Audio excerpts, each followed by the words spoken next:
Have you ever felt a knot in your stomach when you're with someone? An unease you can't explain? Have you noticed that certain people leave you drained, as if they were sucking out your energy? You're not crazy. Your unconscious is trying to tell you something. And if you don't listen, it will make sure to shout it louder. Carl Jung, the Swiss psychoanalyst, said that the unconscious speaks to us constantly, not with words, but with emotions, dreams, repetitive patterns, and physical sensations. Those signals you ignore day after day are the way your mind is begging you to pay attention. Imagine you're in a room full of smoke. At first you barely notice it, but over time, you start coughing, your eyes burn, and it becomes harder to breathe. What do?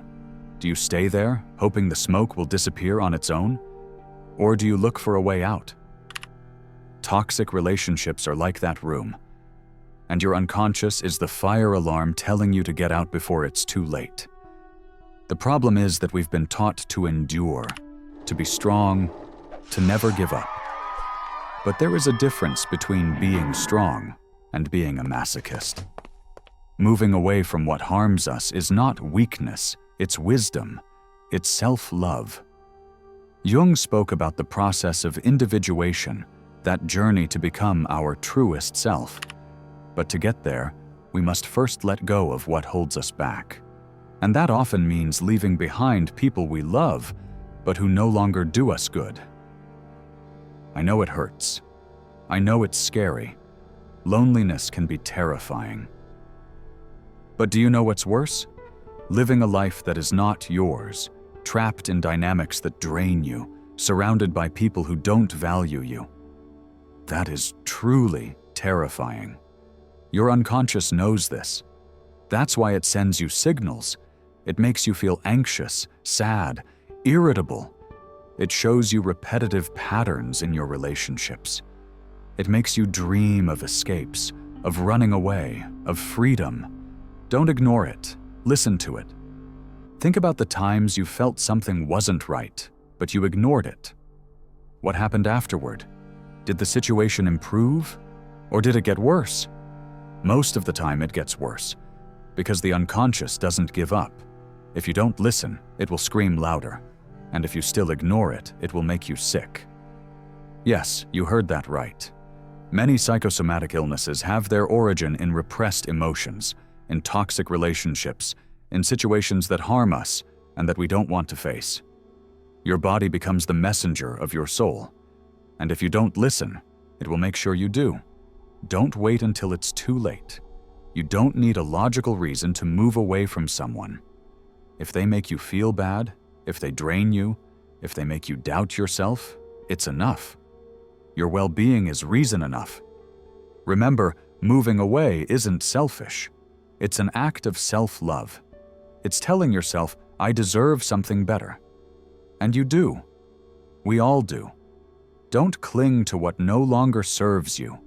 Don't stay in a relationship out of fear of being alone. Loneliness can be a blessing. It's in solitude that we find ourselves, that we heal, that we grow. And when you let go of what harms you, you'll make room for the new, for healthy relationships, for opportunities, for growth. But first, you must let go. Trust yourself. Trust your intuition. Listen to your unconscious. It knows what you need. And it's speaking to you. Are you willing to listen? And here is where it all becomes even more interesting. Because we're not just talking about people or relationships. We're talking about invisible loyalties. Yes, those silent allegiances you've developed without realizing it. Those internal pacts you made with your parents, with your family, with your version of the past. How many times have you stayed in a place that's destroying you because you don't want to betray what you're supposed to be, what's expected of you, what you've always been? But what if what you were no longer serves you? What if that identity you defend tooth and nail is based on old wounds? Your unconscious doesn't only talk to you about external relationships. It also shouts at you about the relationship you have with yourself. about how you sabotage yourself, how you self-limit, how you repeat behaviors just because they make you feel safe, even though that safety is killing you little by little. Jung said it clearly. What you do not make conscious appears in your life as fate. Do you realize? It's not the universe against you. It's you.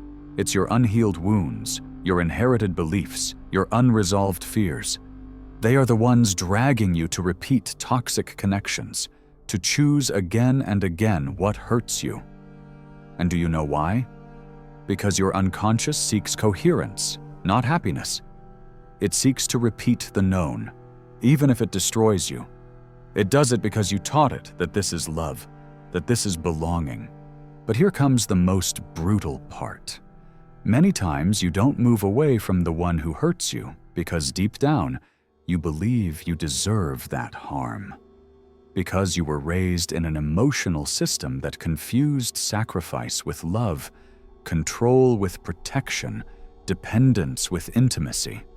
So when someone ignores you, manipulates you, or emotionally crushes you, something inside of you interprets it as normal, as familiar, as home. That's why cutting those ties is so painful. You're not just letting go of a person.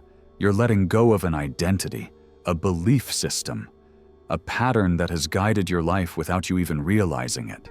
And that's where many people get stuck, not in the pain of loss, but in the vertigo of not knowing who they are without that pattern, without that person, without that drama. It's the void that remains when you decide to leave behind what hurts you.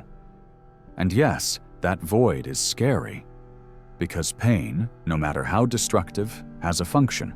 It keeps you busy, entertained, anesthetized.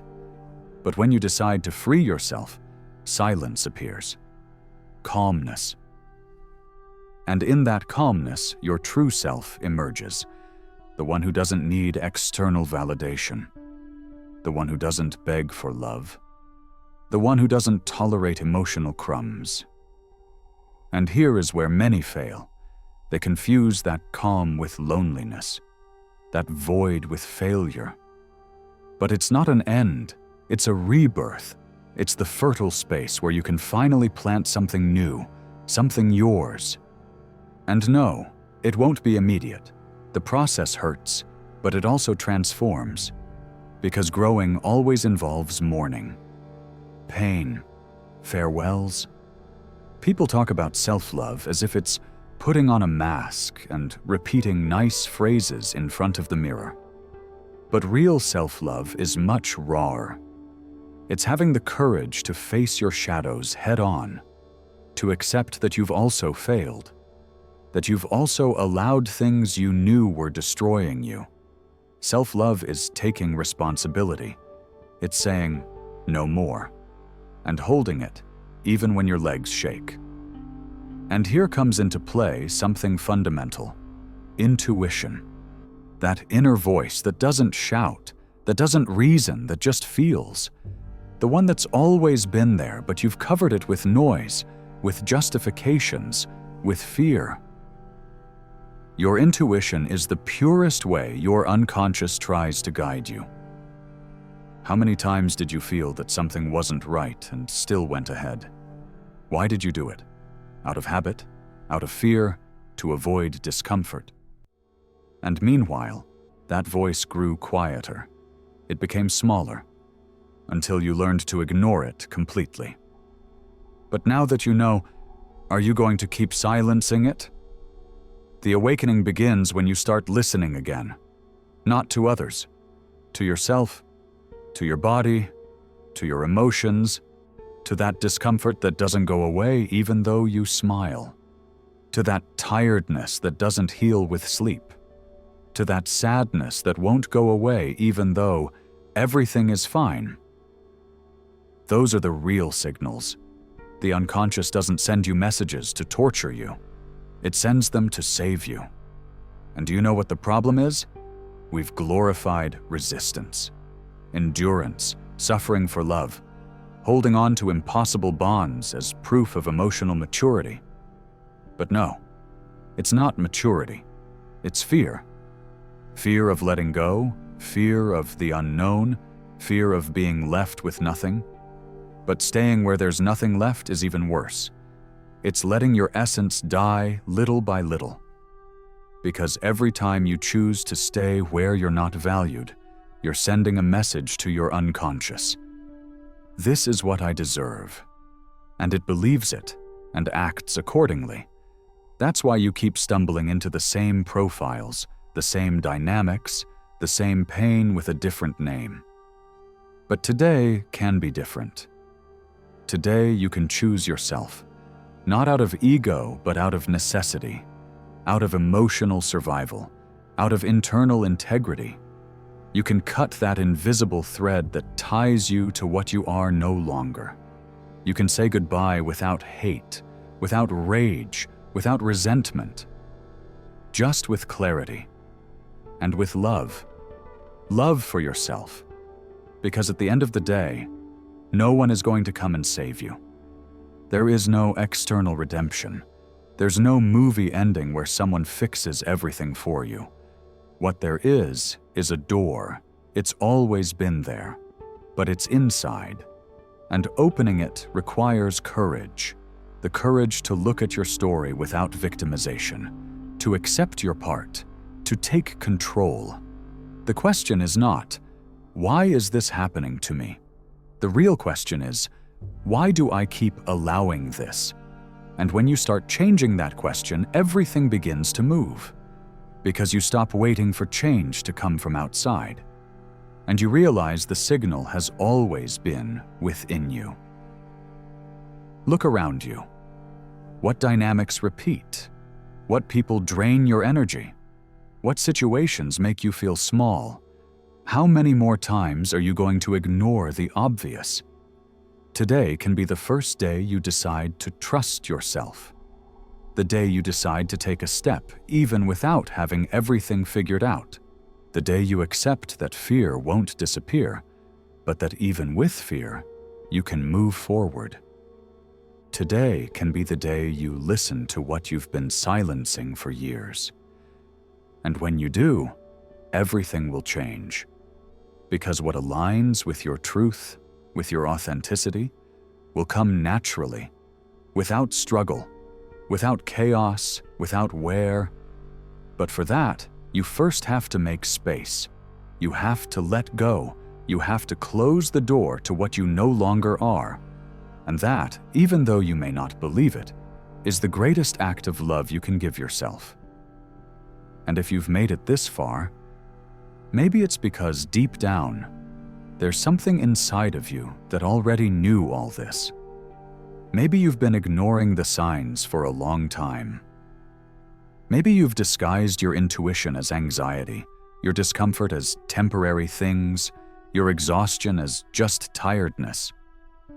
But you can't lie to yourself anymore, because once you see it, you can't unsee it. When you wake up, there's no going back. And here you are, with your eyes open. Now comes the hardest part, and the most beautiful. The void that comes after letting go isn't the end. It's the prologue to a new story. But it's up to you to fill it. What are you going to fill it with? More distractions? More people who just keep you busy so you don't think? Or with truth? With intention? With purpose? Most people fear the silence because that's where their own voice resonates. And that voice is not always sweet. Sometimes it's harsh, brutal, relentless, but it's real, and it's yours. It's the only one that will never lie to you. Carl Jung called it the shadow, that part of you that you hide, that you deny, that you don't want to show. But in that shadow, there is also your strength, your freedom, your power.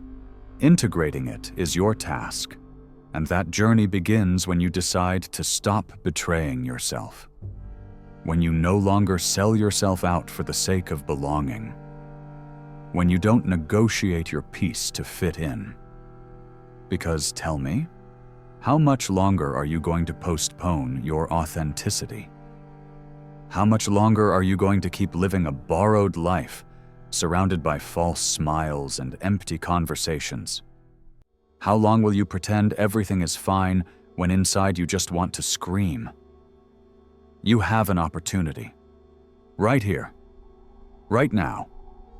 No one is going to give you permission. No one is going to applaud you for moving away from what no longer serves you. In fact, many will question you. They'll say you've changed, that you've become cold, selfish, strange. Perfect. That's the price of freedom, to discomfort those who live asleep. And if they criticize you, let them.